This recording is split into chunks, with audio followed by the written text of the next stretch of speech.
The skyline towers का project आधिकारिक रूप से सिंघानिया ग्रुप को मिलने और रुद्र प्रताप व चाचा राजीव के जेल जाने के बाद पूरे शहर में सिर्फ कबीर सिंघानिया के नाम का डंका बज रहा था।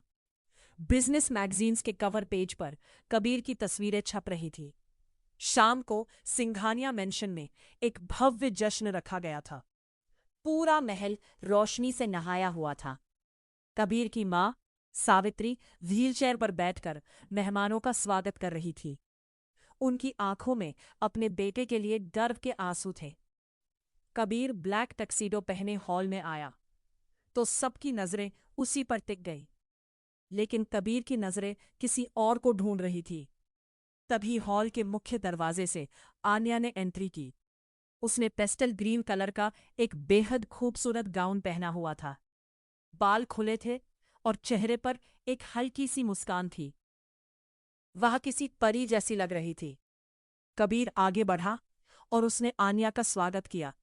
मिस आन्या, आज इस जश्न की असली हकदार तुम हो। अगर तुम्हारा वो शानदार डिजाइन नहीं होता तो आज हम यहां नहीं होते। आन्या ने मुस्कुराते हुए कहा, और अगर आपकी वो सूझबूझ नहीं होती मिस्टर चेयरमैन, तो वो डिजाइन रुद्र प्रताप की तिजोरी में होता। तभी कबीर की मां सावित्री ने आन्या को अपने पास बुलाया। उन्होंने आन्या का हाथ थामकर कहा, बेटा, कबीर ने मुझे सब बताया। संकट के समय में जो कबीर के साथ खड़ा रहा वो इस घर के लिए बहुत खास है। तुम बहुत प्यारी बच्ची हो।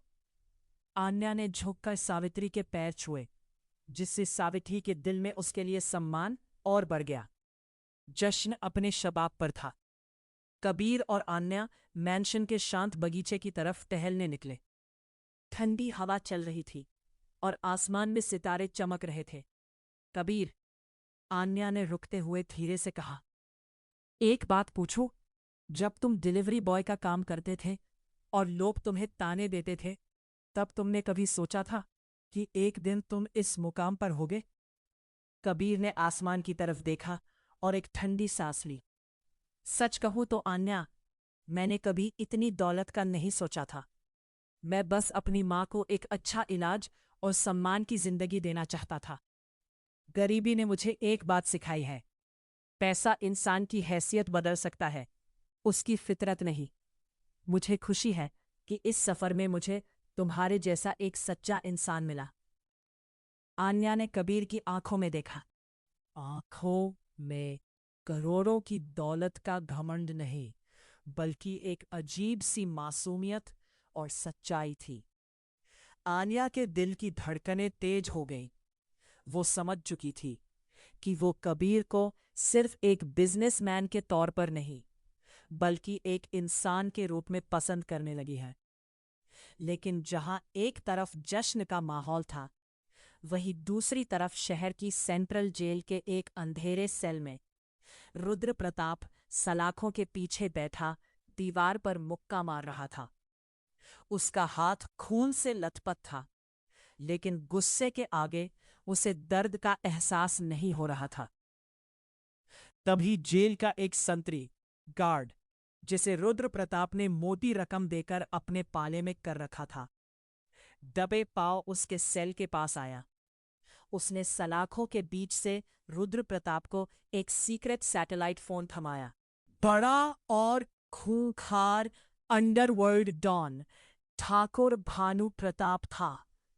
ठंडी हंसी हंसा, रुद्र, तुमने एक बच्चे को कम आंकने की भूल की, लेकिन अब सिंघानिया ग्रुप का यह खेल मैं संभालूंगा।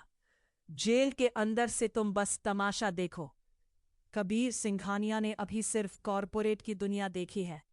अब वो मौत का वो तांडव देखेगा जिसकी उसने सपने में भी कल्पना नहीं की होगी।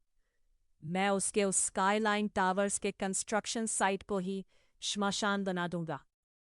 भानु प्रताप ने फोन काट दिया। रुद्र प्रताप के चेहरे पर एक शैतानी मुस्कान तैर गई। कबीर और आन्या जिस नए सफर पर आगे बढ़ रहे थे, वहां उनका सामना अब तक के सबसे बड़े और खूंखार दुश्मन से होने वाला था। इस YouTube चैनल को लाइक और सब्सक्राइब कीजिए